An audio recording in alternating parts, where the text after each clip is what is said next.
campanha para a manutenção do nosso grupo. Participe acessando nosso site. Olá, meus irmãos, sejamos todos muito bem-vindos a este canal do Grupo Espírita Francisco Xavier para mais um momento de leitura e de reflexão sobre as lições de Jesus que já foram nos trazidas há tanto tempo atrás, mas que estão tão atualizados agora, mais do que nunca na nossa vida, né? Então, abrindo o Evangelho segundo o Espiritismo, nos caiu o capítulo 11, no item 14, que o capítulo 11 é sobre amar o próximo como a si mesmo. E o item 14 tem como subitem a caridade para com os criminosos. Então eu vou ler essa questão, depois então nós vamos reflexionar um pouco sobre essa lição que nos traz aqui. A verdadeira caridade é um dos ensinamentos mais sublimes que Deus forneceu ao mundo através de Jesus. Entre os verdadeiros discípulos da sua doutrina deve existir uma completa fraternidade. Receba os infelizes e os criminosos como criaturas de Deus, para as quais o perdão e a misericórdia serão dados um dia, desde que se arrependam, do mesmo modo que é dado a todos os que cometem faltas contra a sua lei. Muitos deveriam saber que são mais culpados do que aqueles para os quais recusa o perdão e a compaixão. Na maioria das vezes, eles não têm consciência da existência de Deus, ao passo que vocês têm. É por isso que será pedido menos a eles do que será pedido a vocês. Não julguem, meus queridos amigos, porque o critério que usarem para julgar o próximo será usado ainda mais severamente para julgá-los. E todos têm necessidade de indulgência para as faltas que cometem com frequência. Existem muitas ações que são crimes aos olhos de Deus e que o mundo não as considera sequer como faltas leves. A verdadeira caridade não consiste em apenas dar esmola e nem nas palavras de consolo que acrescentam. Não é apenas isso que Deus exige de vocês. A caridade divina, ensinada por Jesus, consiste em ser sempre bondoso para com tudo aquilo que diga respeito ao próximo. Todos podem praticar essa virtude sublime com muitas criaturas que não precisam de esmolas, e sim de palavras de amor, de consolo e de encorajamento. Essas palavras poderão conduzir essas criaturas ao Senhor. Estão próximos os tempos, volto a dizer, em que a grande fraternidade reinará na terra. A lei do Cristo é a lei que regirá os homens, através do equilíbrio e da esperança, conduzindo as almas a moradas mais felizes. Amem-se como filhos do mesmo Pai. Não façam distinção para com os infelizes, pois Deus quer todos sejam iguais. Por isso, não desprezem ninguém. Para servir de ensinamento, Deus permite que grandes criminosos estejam entre os homens. Brevemente, quando todos praticarem as verdadeiras leis de Deus, esses ensinamentos não serão mais necessários. E todos os espíritos impuros e revoltados serão dispersados para mundos inferiores de acordo com as suas tendências. A verdadeira caridade está em socorrer os criminosos com suas preces. Não se deve falar de um criminoso. É um miserável, é preciso eliminá-lo da terra. A morte que lhe é imposta é muito branda para uma criatura dessa espécie. Não é assim que devem falar.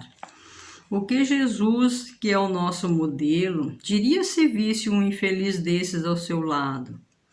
Além de lamentar sua situação e considerá-lo um doente digno de piedade, ainda lhe estenderia a mão. Na verdade, ainda não estão em condições de fazer o mesmo, mas ao menos pode orar por ele, dando assistência a seu espírito durante o período que ele ainda deve permanecer na terra.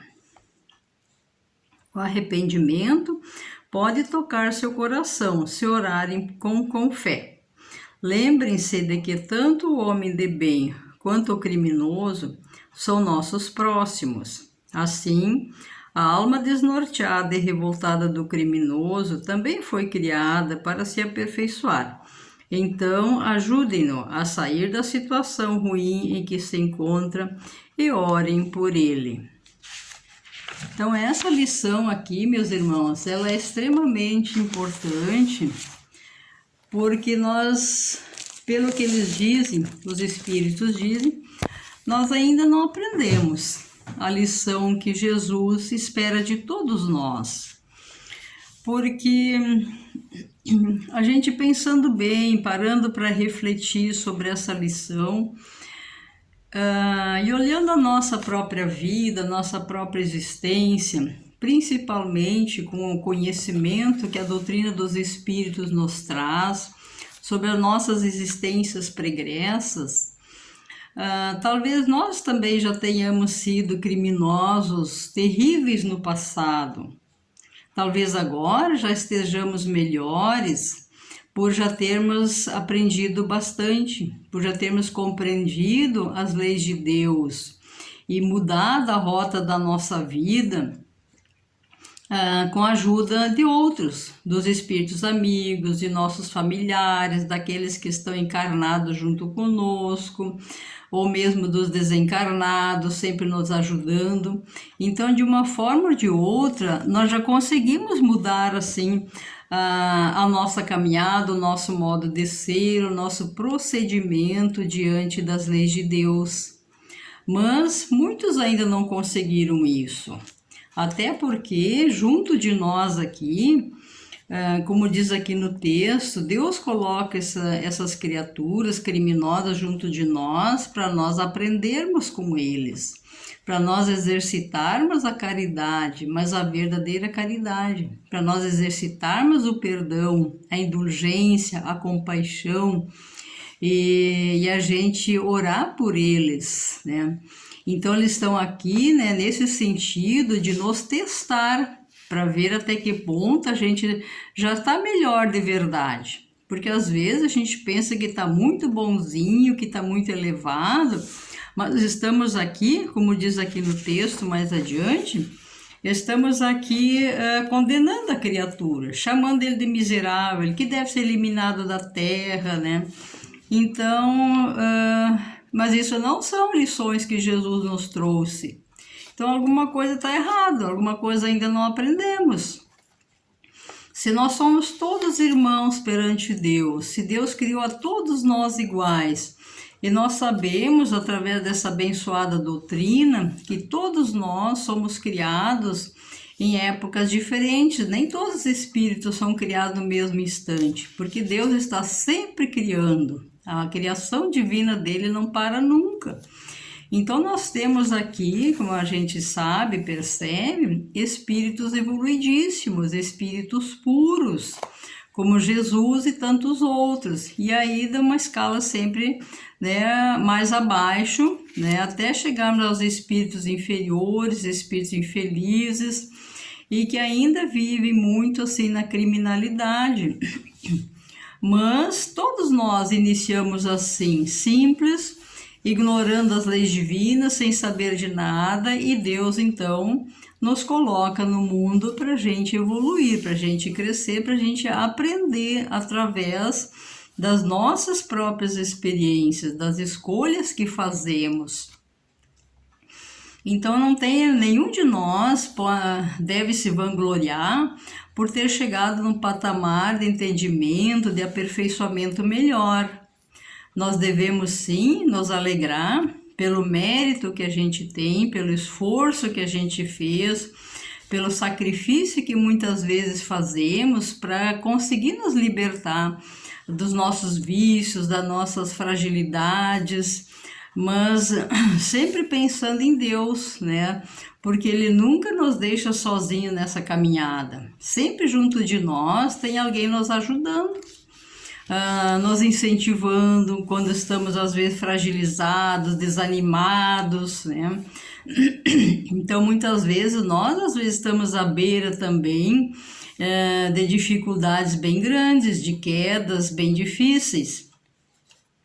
E esses irmãos que hoje assim vivem na criminalidade ainda, eles estão num processo de evolução também. Eles vão sair dessa, com certeza.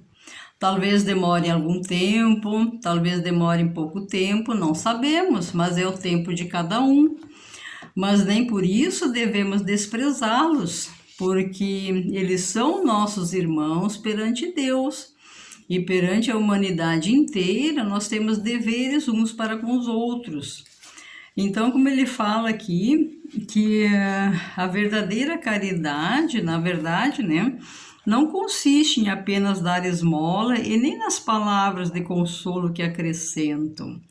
Mas Jesus ensina que a caridade verdadeira consiste em ser sempre bondoso para com tudo aquilo que diga respeito ao próximo. E um dos ensinamentos mais importantes e mais profundos dele, mais significativos, é o perdão. Perdoar sempre, sempre e sempre. Porque nós também já caímos muitas e inúmeras vezes. E não sabemos quantas vezes ainda vamos cair. Quantas vezes ainda vamos nos dar mal na nossa evolução. Então, com essa compreensão que nós temos, né, de que tudo é uma fase na vida. Se hoje os irmãos nossos estão na criminalidade, amanhã eles poderão estar diferentes, dependendo assim da nossa conduta em relação a eles, né?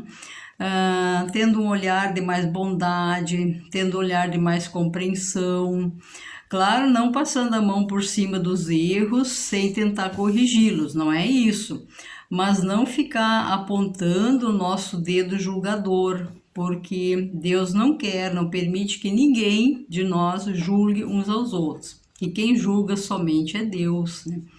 Então, nesse sentido, desse ensinamento aqui, dessa aceitação do outro que sofre quedas, que erra, tem uma lição muito interessante aqui nessa obra do irmão X, que é A Luz Acima, psicografada por Chico Xavier, que ela ilustra muito bem assim essa passagem, né? Que é uma lição cujo título vem assim: Nas hesitações de Pedro, o assunto é entre Pedro e Jesus.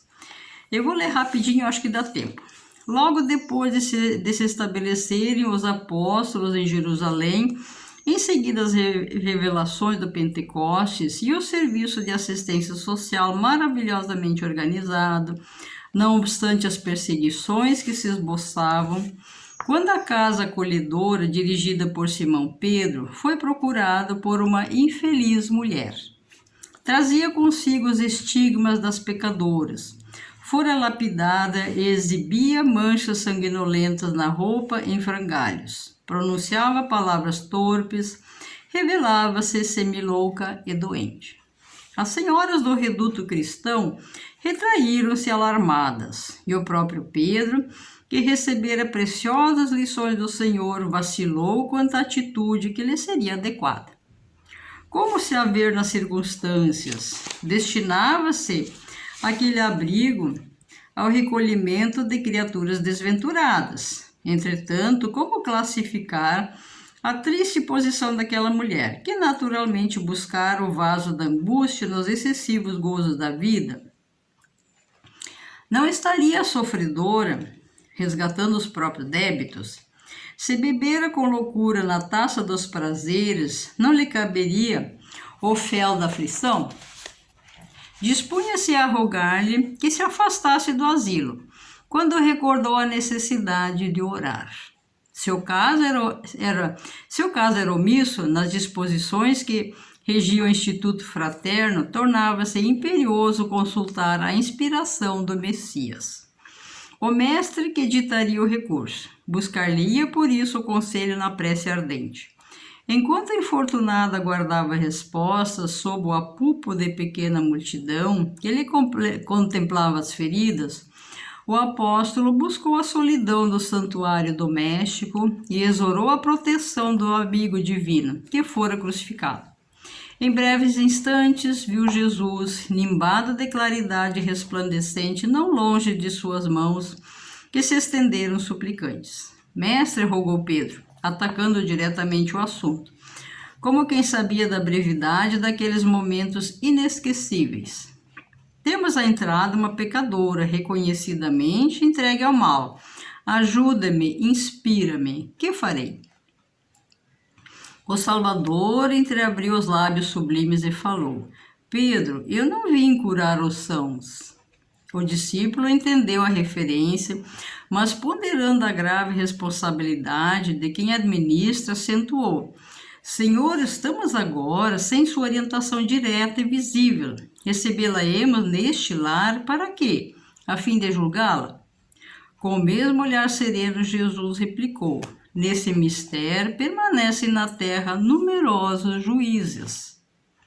Para fazer-lhe sentir a extensão dos erros, indagou Pedro em lágrimas. Não, Pedro, tornou o mestre, para dar-lhe conhecimento da penúria em que vive. Conta nossa irmã nas vias públicas milhares de bocas que amaldiçoam e outras tantas mãos que apedrejam. Para conferir-lhe a noção do padecimento em que se mergulhou por si mesma, também não. Em tarefa ingrata como essa, vivem aqueles que a exploram, dando-lhe fome, sede, pranto e aflição. Para dizer-lhe das penas que a esperam neste e no outro mundo, ainda não. Nesse labor terrível, respira os espíritos acusadores, que não hesitam na condenação em nome do Pai, olvidando as próprias faltas. O ex-pescador de Cafarnaum, então, chorou o súplice, porque no íntimo desejava conformar-se com os ditames da justiça, exemplificando simultaneamente com o amor que o Cristo lhe havia legado. Arquejava soluçante, ignorando como prosseguir nas indagações, mas Jesus dele se acercou, iluminado e benevolente. Enxugou-lhe as lágrimas que corriam abundantes e esclareceu: Pedro, para ferir e amaldiçoar, sentenciar e punir, a cidade e o campo estão cheios de maus servidores. Nosso ministério ultrapassa a própria justiça. O Evangelho, para ser realizado, reclama o concurso de quem ampara e educa, edifica e salva, consola e renuncia, ama e perdoa. Abre acesso à nossa irmã transviada e auxilia-a no reerguimento. Não a precipites em despenhadeiros mais fundos. Arranca-a da morte e traze-a para a vida. Não te esqueças de que somos portadores da boa nova da salvação. Logo após entrou em silêncio, diluindo-se-lhe a figura irradiante na claridade evanescente da hora vespertina. O apóstolo levantou-se, deu alguns passos, atravessou a extensa fileira de irmãos espantados, abriu de manso a porta e dirigiu-se à mulher acolhedor. Entre, a casa é sua. Quem sois? Interrogou a infeliz assombrada. Eu? Falou Pedro, com os olhos empapuçados de chorar, e concluiu: eu sou seu irmão. Então, neste momento, já encerrando o nosso tempo, então nós vamos agora passar para as preces e irradiações. Irmãos, vamos unir nossas almas confiantes para dedicar nosso pensamento e sentimentos fraternos para quem precisa, quem está carente de saúde e de paz.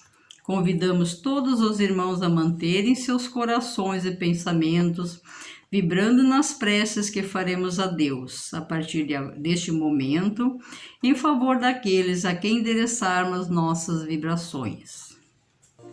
Prece para os enfermos. Neste momento, abrimos uma corrente de vibrações em benefício de nossos irmãos enfermos, que se encontram em nossas casas, hospitais, casas de caridade e demais locais onde se acham passando por dolorosas provações. Senhor, pedimos alívio para esses irmãos, que o teu infinito amor permita que os divinos mensageiros possam deles se aproximar, suavizando-lhes o sofrimento. Senhor, se as tuas leis permitirem, que possam recuperar a saúde e tenham muita coragem e esperança sob a tua misericórdia infinita. Prece para os desencarnados. Pai, lembramos com muito carinho dos nossos irmãos desencarnados, pedindo tuas bênçãos a estes irmãos queridos, que possam despertar para a realidade espiritual sob a luz da verdade e de teu sublime amor. Que se esclareçam, se libertem de todas as perturbações, reanimem-se e progridam, envolvidos na força da tua amorosa proteção. Prece para os lares. Pai, precisamos que o teu amor ilumine os nossos lares, afastando as trevas da incompreensão, dos vícios, do sofrimento, das perturbações espirituais. Ajuda-nos, Pai, a compreender que somos todos teus filhos, formando uma família com quem temos a necessidade de aprender a amar, auxiliando-nos uns aos outros. Que em nossos lares reine a harmonia e a paz sob as tuas bênçãos divinas. Prece para a paz no mundo. Em ti, Senhor, está a força suprema do bem e da paz que governa o universo. Abençoa os dirigentes de todas as nações, especialmente os do nosso país, que saibam governar bem sob a tua proteção, no sentido da ordem e da fraternidade universal. Graças, Senhor, por estes momentos felizes e pela assistência amorosa dos bons espíritos. Abençoa-nos, seja feita a tua vontade. Despede-nos na tua paz. Assim seja. Campanha para a manutenção do nosso grupo. Participe acessando nosso site